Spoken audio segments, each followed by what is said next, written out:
Marie mit au point un plan rondement ficelé. Son désir de vengeance ne s'était pas atténué avec le temps, au contraire. Parfois, elle imaginait Rose et Isaac nus dans leurs beaux draps soyeux, les mains d'Isaac caressant les seins ronds et fermes de son amante, et elle, le bout des doigts travaillant avec savoir-faire, le membre dur et gonflé de son étalon. Ça mettait Marie dans une rage folle. Elle se griffait les avant-bras jusqu'à saigner, et regardait le sang glisser sur sa peau et tomber au sol. Une fois les noces de son ancien amant passées, les festivités terminées et l'eau ayant un peu coulé sous les ponts, elle se mit à espionner les habitudes d'Isaac et de Rose. Elle put constater que son ancien amant se rendait tous les jeudis, en début de soirée, au café de la place, dans lequel il restait entre 2 et 3 heures. Quand il en sortait, il titubait légèrement et rentrait chez lui en empruntant les sentiers escarpés, pas fréquentés, et que Marie connaissait bien puisqu'il s'y rejoignait pendant le rendez-vous secret. Durant une seconde, Marie se demanda si c'était une bonne idée. Après tout, quand il passait par les sentiers, peut-être qu'il lui arrivait encore de penser à elle. Et puis, cette habitude qu'il avait pris de boire, il ne faisait pas ça avant. Marie espéra qu'entre lui et Rose, il y avait de l'eau dans le gaz. Quant à celle-ci, elle se rendait tous les dimanches à l'office et restait bien après que la messe soit terminée pour s'isoler dans un coin de la chapelle, pour prier ou allumer des cierges. Le jeudi suivant, Marie se posta non loin du café, cachée derrière un mur, attendant qu'Isaac sorte. Le souci était que, comme cachette finalement, c'était pas la plus discrète. Elle s'était fait repérer par un homme éméché qui était allé uriner contre un mur loin d'elle. Il était sorti du café où se trouvait Isaac et la fixait tout en se soulageant, un sourire pervers aux lèvres. Il s'était alors tourné vers elle et avait brandi son manche en l'astiquant, proposant à Marie de lui faire passer une nuit inoubliable. Sur le point de vomir, Marie décida d'attendre Isaac directement sur le petit sentier. Il y serait tranquille. Elle attendit, longtemps, et finit par l'apercevoir. Son cœur s'emballa comme à chaque fois qu'elle le voyait, et des petits papillons s'agitaient dans son ventre. Même avec des cernes et des yeux vitreux, il était toujours aussi beau. Lui, de son côté, ne l'avait pas remarqué tout de suite. Ce fut à quelques pas d'elle qu'il ouvrit de grands yeux étonnés, vite remplacés par un sentiment de malaise et de froideur. Lui aussi se souvenait. Leur échange était informel et froid, en dépit des efforts de Marie pour le séduire. Il lui dit qu'elle ne devrait pas être là. Entre deux, c'était terminé. Il était marié maintenant et heureux, et il ne devait pas commettre la moindre erreur. Cela blessa profondément Marie, qui ne digérait pas d'être considérée comme une erreur, alors qu'ils étaient heureux ensemble et qu'au fond, c'était évident qu'ils s'aimaient. Isaac soupira d'exaspération et de colère. Il balança au visage de Marie qu'il ne l'aimait pas, ne l'avait jamais aimée, c'était juste un passe-temps.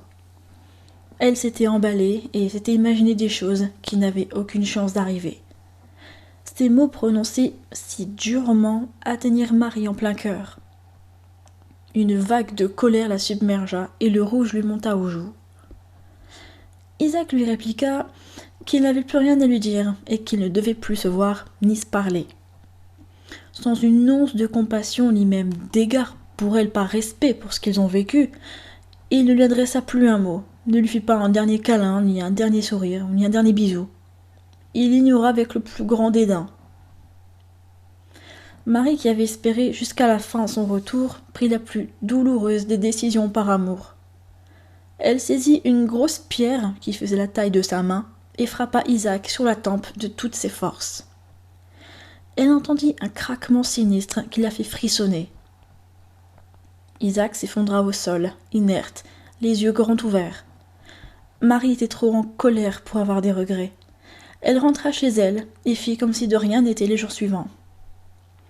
Naturellement, dès le lendemain de sa mort, tout le village s'inquiéta de ne pas encore avoir aperçu Isaac, à commencer par sa famille et Rose.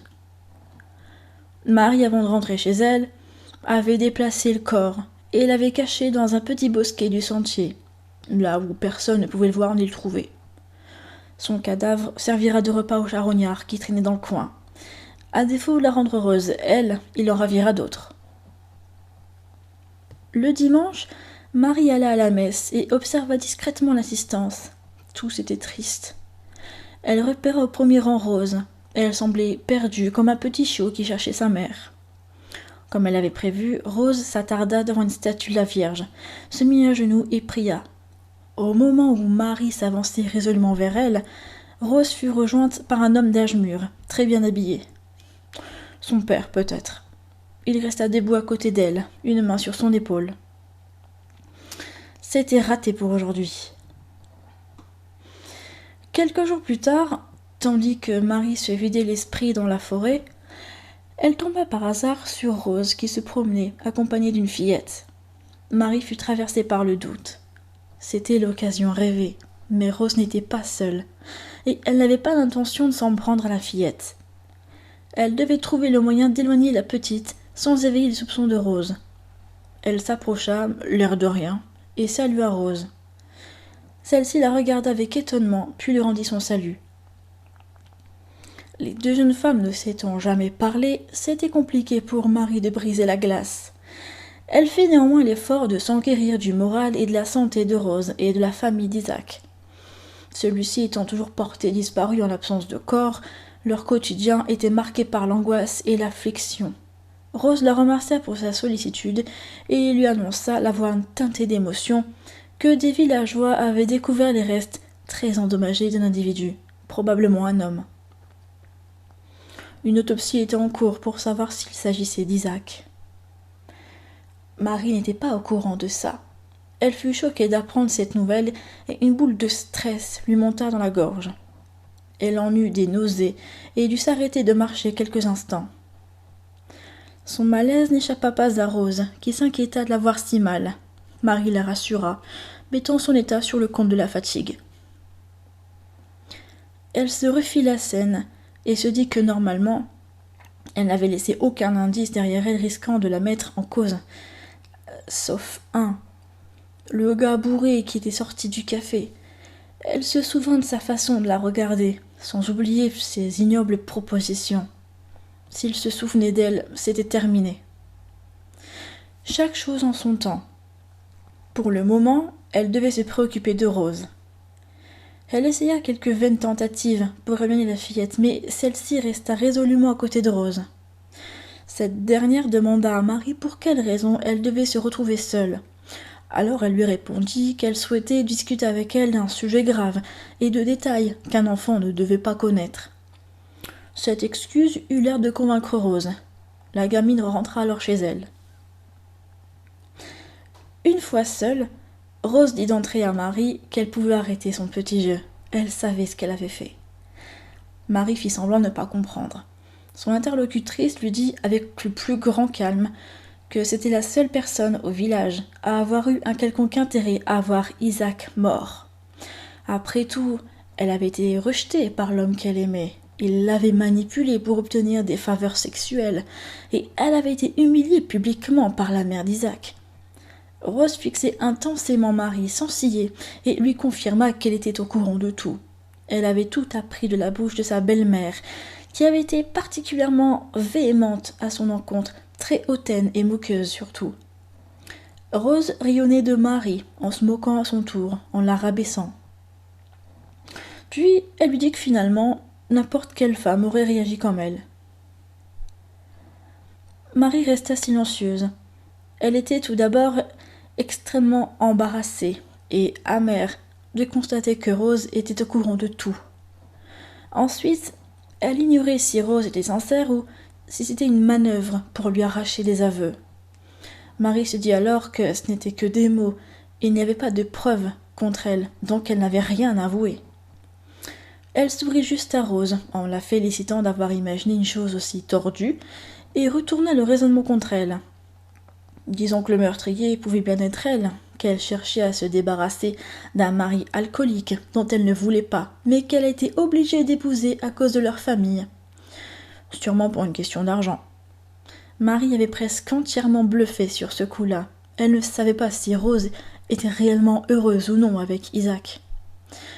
C'était avec surprise qu'elle constata que Rose était hors d'elle, lui hurlant qu'elle n'avait aucune idée de l'enfer que c'était de ne rien contrôler de sa vie, parce qu'elle n'était qu'une monnaie d'échange.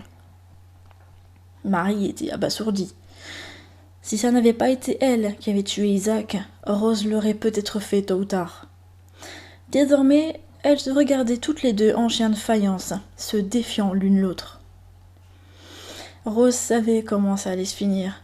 L'une des deux allait mourir pour empêcher l'autre de parler.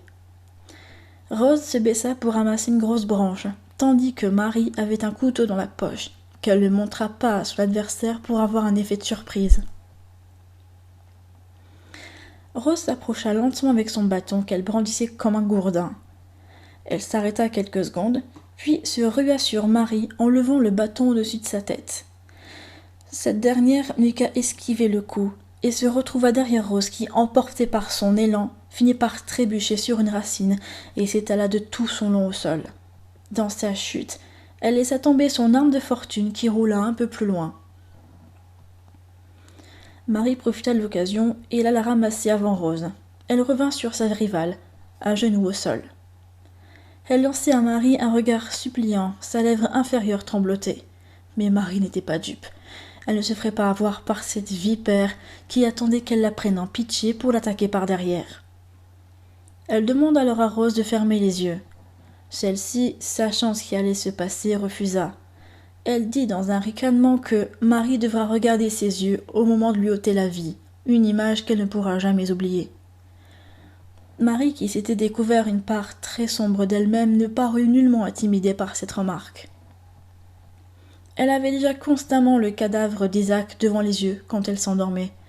Sauf qu'Isaac était encore important à ses yeux. Rose, elle, ne représentait rien. D'ailleurs, elle n'avait même pas été capable de se battre correctement pour sauver sa propre vie. Comme dernière provocation, Rose lui balança qu'elle ferait en sorte qu'Isaac et elle viennent la hanter pour faire de sa vie un cauchemar. Et la traquerait jusqu'à ce qu'elle craque et aille avouer ses crimes avant de se suicider lâchement. Il n'en fallait pas plus pour énerver Marie qui frappa Rose en plein visage avec le bâton. Sa rivale hurla de douleur, la face ensanglantée, une entaille assez longue et profonde qui lui barrait la joue. Ce pouvoir de donner la mort était grisant. Marie se sentait toute puissante. De nouveaux coups de bâton s'abattirent sur le visage déjà meurtri de Rose. Elle s'effondra comme une poupée sans âme. Elle eut cependant assez de force pour se mettre en position assise et regarder Marie bien en face. Elle était incapable de parler, du sang coulait abondamment de sa bouche et la moitié de son visage était tuméfié, son nez cassé et son œil à demi fermé et gonflé. Elle faisait peine à voir. Marie se pencha au-dessus d'elle, sourire aux lèvres. Elle savait qu'elle avait gagné. Elle eut la bonté d'âme de finir le travail très vite. Elle sortit son couteau sous le regard apeuré de Rose et lui enfonça dans le cœur. Elle vit la vie quitter sa rivale, un masque de stupeur et d'effroi figé sur les vestiges de son beau visage. Elle aurait dû se sentir mieux et soulagée, mais elle avait l'impression que Rose se moquait encore d'elle. Elle entendait sa voix résonner et se répercuter sur chaque arbre de cette forêt, lui disant qu'elle finirait seule et sans amour, que personne ne voudrait d'elle en apprenant ce qu'elle avait fait. Elle fixa le regard vide de Rose et une bouffée de haine monta en elle. Perdant pied et tout sens de la retenue, elle s'acharna à poignarder les bras, les jambes et le tronc du cadavre pour se défouler une bonne fois pour toutes. La dépouille n'était plus qu'un tas sanguinolent, une bouillie de vêtements informes. Marie eut une idée. Déshabiller intégralement Rose pour faire croire à un viol suivi d'un meurtre. Ce qu'elle fit donc. Elle se sentait très mal à l'aise de dévêtir une femme morte de surcroît, alors elle le faisait un peu à l'aveugle, regardant ailleurs. Pour que cela paraisse plus crédible, elle prit une branche fine qui traînait non loin de là et la fit pénétrer à de maintes reprises et assez violemment dans l'intimité de la morte. Ensuite, elle enterra les vêtements à une bonne distance du corps et dissimula celui-ci sous un tas de feuilles et de branches. Elle repartit tout naturellement et reprit sa vie où elle avait laissé. Elle ne pensait plus à la petite fille. Il ne s'imaginait pas qu'elle puisse représenter une menace. Cependant, ce qui devait arriver arriva. L'homme bourré et étonnamment lucide, malheureusement pour elle, l'avait bel et bien reconnue. Il a informé la police qu'elle se cachait en observant le café dans lequel se trouvait Isaac. Le lien a très vite été fait également concernant la disparition puis le meurtre de Rose, maquillée en viol, grâce aux révélations qui avaient été faites sur la nature de la relation entre Isaac et Marie. Elle fut arrêtée sous les yeux effarés de ses parents et condamnée quasi dans l'immédiat à la pendaison. Ce fut un moment de jubilation pour les villageois, qui avaient apprécié il fut un temps cette jeune femme sans histoire. Tous s'étaient réunis, et particulièrement les proches des victimes, pour voir Marie se balancer au bout d'une corde à un arbre à la lisière de la forêt. Ce fut à cet endroit également qu'il fut décidé qu'elle serait enterrée, sans sacrement, sans cérémonie, sans famille, ni amis. Les plus braves des racontars vous diront dans un murmure qu'il est fortement déconseillé aux couples de se promener dans la forêt, sous peine de rencontrer la folle bergère et sa dernière victime qui erre nue, la moitié de son corps déchiqueté et traînant par terre comme la traîne d'une robe de mariée.